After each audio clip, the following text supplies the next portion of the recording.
जय श्री राधे कृष्ण। प्रिय मित्रों, वीडियो को शुरू करने से पहले आइए प्रार्थना करें। हे श्री कृष्णा, जो भी भक्त आज इस अमृतवाणी को सुन रहा है उनके जीवन में आपकी कृपा सदा बनी रहे और उनके सभी कष्ट दूर हो। मित्रों, इस अद्भुत वाणी को सुनने से पहले अपने विचार और भक्ति को व्यक्त करते हुए नीचे कमेंट में जय श्री राधे कृष्ण जरूर लिखें। आपकी यह भक्ति हमारी इस यात्रा को और भी अद्भुत बनाएगी। और हाँ, अगर आपका दिल सच में कृष्ण प्रेम से भरा है तो इस वीडियो को कम से कम 3 ऐसे अपने लोगों के साथ जरूर साझा करें जिन्हें आप अपने जीवन में सबसे ज्यादा मानते हैं, क्योंकि हो सकता है आपकी एक शेयर से किसी की जिंदगी में राधे कृष्ण का दिव्य प्रकाश उतर आए। साथ ही यदि आप हमारे चैनल युवा इंस्पायर्ड पर नए हैं तो अभी सब्सक्राइब करें और घंटी के बटन को दबाएं ताकि आप हमारी हर नई भक्ति यात्रा का हिस्सा बन सके। तो चलिए बिना देरी किए इस दिव्य यात्रा की ओर बढ़ते हैं। श्री कृष्ण कहते हैं, खुश रहना है तो जिंदगी के फैसले अपनी परिस्थितियों को देखकर लो। दुनिया को देखकर जो फैसले लेते हैं वो दुखी ही रहते हैं। कोई कुछ भी कहे, बस अपने आप को शांत रखो, क्योंकि सूरज की किरणें कितने भी तेज क्यों न हो समुद्र को सुखा नहीं कर सकते। एक पंछी ने शिकायत की कि हे मेरे ईश्वर, बड़ी मुश्किल से मैंने घोंसला बनाया था, आपने तूफान भेज दिया और मेरा घर उजड़ गया। ऊपर से आवाज आई, तेरे घोंसले से सांप आया था, तुझे खाने के लिए इसलिए तूफान भेजा था ताकि तुम जाग जाओ और उड़ सको और तुम्हारी जान सुरक्षित रहे। हमारी जिंदगी में कितनी मुसीबतें आती है, हमें पता भी नहीं होता कि हमारा परमात्मा हमें किस तरह परेशानी से बचाता है। अगर तुम्हें लगता है कि परमात्मा तुम्हें कष्ट के पास ले जाए है तो भरोसा रखिए, वह तुम्हें कष्ट के पार भी ले जाएगी। मन की पीड़ा का कोई अंत नहीं, इसलिए दूसरों को कोसने से कोई लाभ नहीं है। इसका सबसे सरल उपाय है कि अपने मन को ईश्वर को समर्पित कर दो। ईश्वर के साथ जुड़ते ही जीवन में खुशियां का, सुकून का, संयम का, सहनशक्ति का, प्रेम का, नई ऊर्जा का, जीवन के सही राह का, संतुष्टि का आरंभ जरूर हो जाता है और हमारा मन पीड़ा से कैसे मुक्त होता है पता भी नहीं चलता। अगर प्रभु तुमसे ज्यादा इंतजार करवा रहे हैं तो तैयार रहना, वह उससे कहीं ज्यादा देने वाले हैं जितना तुमने मांगा है। जिस तरह लोग मुर्दे इंसान को कंधा देना पुण्य समझते हैं, काश इस तरह जिंदा इंसान को सहारा देना पुण्य समझने लगते तो जिंदगी आसान हो जाती। मत सोचो इतना कि जिंदगी के बारे में जिसने जिंदगी दी है उसने भी तो कुछ सोचा होगा। न आपका बीता हुआ कल भले ही कष्टों से भरा हुआ हो, पर आने वाला कल आपके हाथों में है। मन अंधा होता है, इसके पास अपने कोई ज्ञान नहीं होता। मन कुछ नहीं जानता और ना ही सही मार्गदर्शन करता है, इसलिए आप अंधे मन की बातें मानकर जरूरी कामों को टालना बंद कीजिए। आप हमेशा अपनी बुद्धि से काम लीजिए, मन से नहीं, क्योंकि अंधा मन हमेशा आपको जरूरी कामों को करने से रोक देता है। जब आप बुद्धि के जरिए जरूरी कामों को करना शुरू कर देंगे तो धीरे धीरे आपका मन आपका मित्र बनता चला जाएगा। लेकिन अभी आपका मन आपका दुश्मन बना हुआ है, जो आपको दिन पर दिन बर्बाद कर रहा है। मुंह पर सच बोल देने वाले, गुस्सा कर लेने वाले लोग उन लोगों से करोड़ों गुना बेहतर है जो आपके सामने कुछ और है, पीठ पीछे कुछ और है। किसी का दर्द समझने के लिए इंसान के अंदर का इंसान होना जरूरी है। कौवा कोयल की आवाज को दबा सकता है मगर खुद की आवाज मधुर नहीं बना सकता। उसी तरह निंदा करने वाले व्यक्ति सज्जन को बदनाम कर सकता है मगर खुद सज्जन नहीं बन सकता। अगर अकेलापन है तो उसे एक वरदान समझो, क्योंकि परमात्मा ने तुम्हें खुद में सुधार लाने का थोड़ा अधिक समय दे दिया है। अकेले रहने का आनंद लेना सीखें, क्योंकि कोई भी हमेशा के लिए आपके साथ नहीं रहेगा। व्यक्ति की एक आदत बहुत अच्छी है, जैसा भी हो गुजर जाता है। कामयाब इंसान खुश रहे न रहे, खुश रहने वाला इंसान कामयाब जरूर हो जाता है। श्री कृष्ण कहते हैं, जब सुखी हो तो भगवान को मत भूलना और जब दुखी हो तो भगवान पर विश्वास रखना। लोग रंग बदलते हैं, मुरली वाला वक्त बदल देता है। मनुष्य का जीवन केवल उसके कर्म पर चलता है। जैसे कर्म होता है वैसे ही उसका जीवन होता है। जो किया है वो अवश्य सामने आएगा, क्योंकि कर्म किसी के सगे नहीं होते।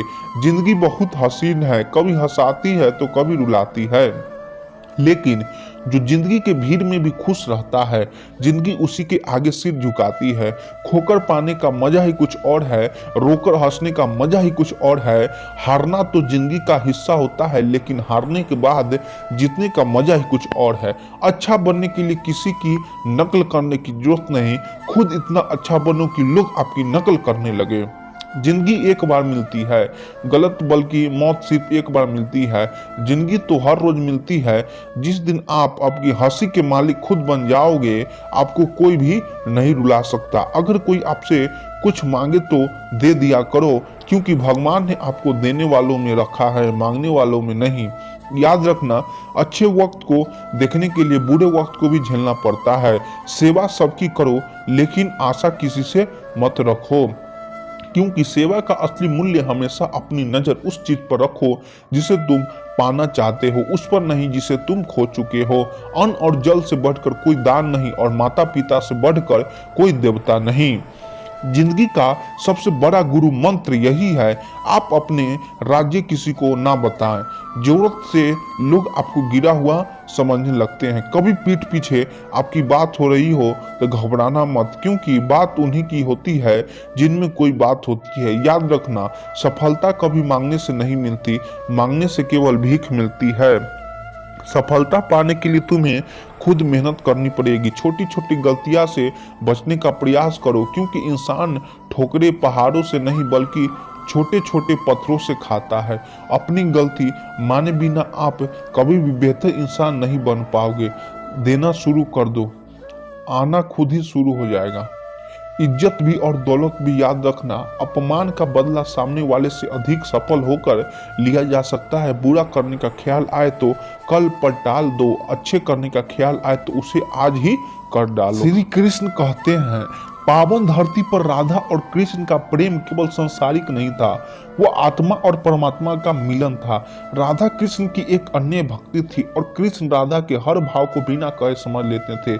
एक दिन राधा जी के मन में प्रश्न उठा। उन्होंने कृष्ण से पूछा, राधा, हे कान्हा, संसार में इतना दुख, मोह और भ्रम क्यों है? मनुष्य सही रास्ता क्यों भूल जाता है? कृष्ण मुस्कुराए और बोले, राधा, यही प्रश्न आगे चलकर कुरुक्षेत्र में अर्जुन ने भी मुझसे पूछा था, और उसी से जन्म हुई श्रीमद् भगवत गीता की। कृष्ण ने आगे कहा, गीता का सार बहुत सरल है, मनुष्य कर्म करे पर फल की चिंता न करे। जो हुआ है वो अच्छा हुआ है, जो हो रहा है वह भी अच्छा है, और जो होगा वह भी अच्छा ही होगा। लेकिन प्रेम और विरह का दर्द बहुत कष्ट देता है। सच्चा प्रेम अधिकार नहीं, समर्पण सिखाता है। जिस तरह तुम मुझे बिना किसी अपेक्षा के प्रेम करती हो, वैसा ही भाव गीता सिखाती है। निष्काम कर्म और पूर्ण भक्ति। राधा, तुम भक्ति हो और मैं ज्ञान। भक्ति बिना ज्ञान अधूरी है, और ज्ञान बिना भक्ति शुष्क है। घमंड के लिए नहीं, लेकिन कभी कभी आत्मसम्मान के लिए जिंदगी में कुछ लोगों के साथ छोड़ना पड़ता है। जरूरत है मुझे नए नफरत करने वाले की, पुराने तो अब मुझे चाहने लगे हैं। काश लफ्जों में बयान हो जाए, जो गुजरती है दिल पर, पागल बनी रहने में भी गजब फायदा है। साहब, लोग पत्थर तो उठाते हैं मगर उंगली नहीं। गुस्सा आपको छोटा बनाता है, क्षमा आपको विस्तार देती है। मालूम सबको है कि जिंदगी बेहाल है, लोग फिर भी पूछते हैं, और सुनाओ क्या हाल है। इंसान वो नहीं जो चेहरे से दिखता है, इंसान वो है जो सोच से दिखता है। तुमने भी हमें बस एक दिए की तरह समझा था। रात गहरी हुई तो जला दिया, सुबह हुई तो बुझा दिया। इतनी शिद्दत से प्यार न करना कभी किसी से, क्योंकि बहुत गहराई में जाने वाले अक्सर डूब जाते हैं। एक अजीब सी दौड़ है यह, जिंदगी जीत जाओ तो कई अपने पीछे छूट जाते हैं, और हार जाओ तो अपने ही पीछे छोड़ जाते हैं। चिराग कैसे अपनी मजबूरियां बयां करे, हवा जरूरी भी है और डर भी उसी से है। नेकिया करके जो दरिया में डाल दोगे, अभी वही तूफानों में कश्तियां बनकर साथ देगी। कभी धोखा देती है शरीफ चेहरों की चमक। अक्सर हर कांच का टुकड़ा हीरा नहीं होता। मुझको पसंद करते हैं बस चंद लोग ही, सबकी अच्छी पसंद हो कोई जरूरी तो नहीं। लोग बदलते नहीं है, बेनकाब होते हैं। आप जिस पर आंखें बंद करके भरोसा करते हैं, अक्सर आपकी आंखें वही खोलता है। अगर शहद जैसा मीठा परिणाम चाहिए तो मधुमक्खियों की तरह एक रहना जरूरी है। कल की चिंता नहीं, कल की उत्सुकता होनी चाहिए। जिंदगी की राहों में ऐसा अक्सर होता है, फैसला जो मुश्किल हो वही बेहतर होता है। देखकर दर्द किसी का जो आह निकाल जाती है, बस इतनी सी बात आदमी को इंसान बनाती है। अहंकार में 3 गए थे धन, वैभव और वंश। न मानो तो देख लो रावण, कौरव और कंस। जिंदगी जिंदगी नहीं जिम्मेदारी है, जिसे हम जीते कम निभाते ज्यादा है। जरूरत हो तभी अपने को जलाओ यारो, उजालों में चिरागों की अहमियत नहीं होती। किसी को नसीहत के फूलों देते वक्त खुद उसकी खुशबू लेना मत भूलिए। जिंदगी जब देती है तो एहसान नहीं करती, और जब लेती है तो लिहाज नहीं करती। कौन सी बात कहाँ कैसे कही जाती है, यही सलीका हो तो हर बात सुनी जाती है। खाली नहीं रहा कभी आंखों का यह मकान, सब अश्क बह गए तो उदासी ठहर गई। चुभ जाए अगर मसुआरे मेरे तो नाराज न होना दोस्त। मैं तो रास्ते का पत्थर हूँ, अपना फर्ज अदा करता हूँ। कहाँ मिलाता है कोई समझने वाला, जो भी मिलता है समझा कर चला जाता है। हमें अक्सर उसकी जरूरत होती है जिसके लिए हम जरूरी नहीं होते। कुछ वक्त खुद को भी दे बंधे, वरना दुनिया सारी उम्र छीन लेगी। उलझी है तो उलझी रहने दीजिएगा, अगर उलझ गई तो क्या है। जिंदगी दिल लगाने से अच्छा है पौधे लगाइए, वो घाव नहीं कब से कब छाव तो देंगे। लोग कहते थे कि मेरा दिल पत्थर का है, यकीन मानिए कुछ लोग इसे भी तोड़ गए। सारी उम्र अधूरा रहता है आदमी, जैसे ही सांस रुकती है लोग कहते हैं कि पूरा हो गया। इस दुनिया से एक दिन सबको जाना है। इसे कभी अपना अस्थायी घर मत समझो। रंग और उम्र का कोई लेना देना नहीं होता। जहाँ भावनाओं की कद्र हो वहाँ सच्चा प्रेम ही हो जाता है। खुद गर्ज की बस्ती में एहसास भी एक गुनाह है, जिसे तैरना सिखाओ वही डुबाने को तैयार है। हम भी लगाव रखते हैं पर बोलते नहीं, क्योंकि हम रिश्ते निभाते हैं तोलते नहीं। मैंने वक्त से पूछा आज के दौर में इंसान का सबसे बड़ा दुश्मन कौन है। वक्त मुस्कुराकर बोला इंसान की अच्छाई जिंदगी में जख्म कभी नहीं भरते, बस दर्द सहने की आदत पड़ जाती है। आज थोड़ी बिगड़ी है कल फिर संवार लेंगे। जिंदगी ही है तो जो भी होगा संभाल कर लेंगे। गलतियां कीजिए क्योंकि वह तो सबसे होती है, पर कभी किसी के साथ गलत न कीजिए। हम ऐसे समाज में रहते हैं जहां सुंदरता को रंग से, शिक्षा को नंबरों से और समान पैसा देकर दिया जाता है। जीवन में कभी निराश मत होना, क्या पता कल वह दिन है जो जिसका तुम्हें बेसब्री से इंतजार था। पता नहीं कैसे आसान होता है लोगों के लिए दिल का बदलना। हमें तो एक किराए का घर ही बदलने पर भी बहुत तकलीफ हुई थी। जिंदा रहने का कुछ ऐसा अंदाज रखो जो तुमको ना समझे, उन्हें नजर अंदाज रखो। लोगों की जख्म वहीं से मिलते हैं जहां से उन्हें मरहम की उम्मीद होती है। भरोसा तो खैर सांसों का नहीं होता और लोग इंसान पर कर लेते हैं। अगर कोई आपकी कीमत न समझे तो निराश मत होना, क्योंकि कबाड़ के व्यापारी को हरी के परख नहीं होते। खामोशियां कभी बेवजह नहीं होती, बहुत टूटता है कोई खामोश होने से पहले। गंदगी तो देखने वाले की नजरों में होती है, वरना कचरा चुनने वाले को तो उसमें भी रोटी नजर आती है। जो लोग वाकिब में सफल होते हैं, ज्ञानी होते हैं, वह ढिंढोरा नहीं पीटते। अटेंशन के भूखे लोग ही मौन की ताकत को नहीं समझ पाते, जबकि चुप रहना आपका एक हथियार बन सकता है। खुद की एनर्जी को रक्षा करने का भी और दूसरों का आंकने का भी जो लोग चुप नहीं रह पाते उनके जीवन में कुछ भी निजी नहीं होता, सब कुछ पब्लिक होता है। लोगों को सिर्फ उतना ही बताना चाहिए जितना उन्हें जानने की जरूरत है। आप जितना काम बताएंगे लोग उतना ही सोचेंगे कि आपका अगला मूव क्या होगा। इंटेंशन को भूल जाइए, क्योंकि विध्वंस में तेज आवाज होती है लेकिन सर्जन यानी क्रिएशन शांति में होता है। तो आप तय कर लीजिए कि आपको इस जीवन में कुछ क्रिएट करना है या विध्वंस करना है। हम सभी जीव एनर्जी ही है। इस ब्रह्मांड में सब कुछ एनर्जी की फॉर्म में ही। यही कारण है कि अपने अंदर की एनर्जी को बचाना जरूरी है।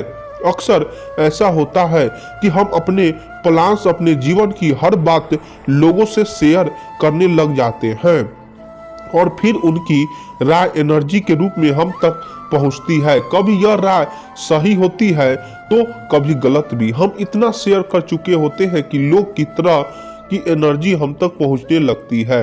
यह हमारी ऊर्जा को भी प्रभावित और डिस्ट्रैक्ट करती है। आप जितना चुप रहेंगे उतनी तेजी से आगे बढ़ेंगे, क्योंकि आपका फोकस और एनर्जी एक ही दिशा में होगी। हाँ, राय लेने में कोई बुराई नहीं है, लेकिन इसके लिए आपको चुनना होगा कि किससे राय लेना बेहतर है, कैसे करें। मौन की क्रिएटिव, मौन को प्रैक्टिस में कैसे लाएं। इसका सबसे आसान तरीका है मेडिटेशन। जितना दिमाग शांत होगा उतना ही आप कम बोलेंगे। दिमाग में जितना विचार होंगे उतना ही आपका मन चंचल रहेगा। मेडिटेशन से आपको विचारों पर कंट्रोल करना आएगा और फिर आप देखेंगे कि आपके व्यक्तित्व में कैसे बदलाव आता है। आप जब तक अंदर से शांत नहीं होंगे तब तक बाहर से भी हलचल मची रहेगी। इसके अलावा आप किताबें पढ़ना हमेशा देखने या सुनने से बेहतर होता है, क्योंकि इससे फोकस बढ़ता है। आजकल हमने पढ़ना ही बंद कर दिया है। सोशल मीडिया के जरिए हम छोटी छोटी जानकारियां को देखकर पढ़कर समझने लग गए हैं कि हमें सब कुछ आता है, लेकिन दिमाग को इतनी सारी जानकारियां एक ही समय पर देने से इसकी क्षमता भी धीरे धीरे कम होने लगती है। इसीलिए किताबों पर वापस जाइए। पवित्र वस्तुओं को न करें अपमान। कोई वस्तु आपके लिए अपवित्र है और वही वस्तु दूसरों के लिए पवित्र है, तो वहां आपका चुप रहना चाहिए। अनादर हमें किसी भी चीज का नहीं करना चाहिए, चाहे वह किसी इंसान को लेकर हो या फिर किसी धर्म को लेकर। किसी अपमान करने से आप महान नहीं बन सकते। हमारे जीवन में मौन का क्या महत्व है? मौन हमारे जीवन में बहुत महत्व रखता है, क्योंकि यह दुनिया के शोर और अराजकता से सांत्वना, प्रेरणा और आश्चर्य प्रदान करता है। यह आत्मचिंतन, आंतरिक शांति, स्वयं और दूसरों के साथ गहरे संबंध का अवसर प्रदान करता है। मौन हमें स्पष्टता पाने, ज्ञान प्राप्त करने और अपने अंतरतम विचारों और भावनाओं को समझने की अनुमति देती है। मौन उपचार में कैसे योगदान दे सकता है? मौन में गहन उपचार शक्ति होती है। यह आत्म निरीक्षण के लिए जगह प्रदान करता है, जिससे हमें भावनाओं को संशोधित करने, घावों से ठीक होने और आंतरिक शांति पाने की अनुमति मिलती है। मौन एक बेचैन मन को शांत कर सकता है, टूटे हुए दिल को शांत कर सकता है और भावनात्मक और मानसिक कल्याण के लिए अभयारण्य प्रदान कर सकता है। यह हमें अपनी आंतरिक आवाज सुनने और श्राद्धु और संतुलन की भावना पैदा करने की अनुमति देती है। क्या मौन रहने से रिश्ते बेहतर हो सकते हैं? हाँ, रिश्तों में चुप्पी एक महत्वपूर्ण भूमिका निभाती है। यह गहराई से सुनने, समझने और सहानुभूति के लिए जगह बनाता है। मौन हमें वास्तव में दूसरों के शब्दों और भावनाओं को सुनने और उनकी सराहना करने की अनुमति देता है। यह संबंध अंतर्गतता और समान की भावनाओं को बढ़ावा दे सकता है, जिससे रिश्ते पनप सकते हैं और मजबूत हो सकते हैं। शोर भरी दुनिया में कोई मौन कैसे अपना सकता है? शोर भरी दुनिया में मौन को अपनाने के लिए जानबूझकर प्रयास की आवश्यकता होती है।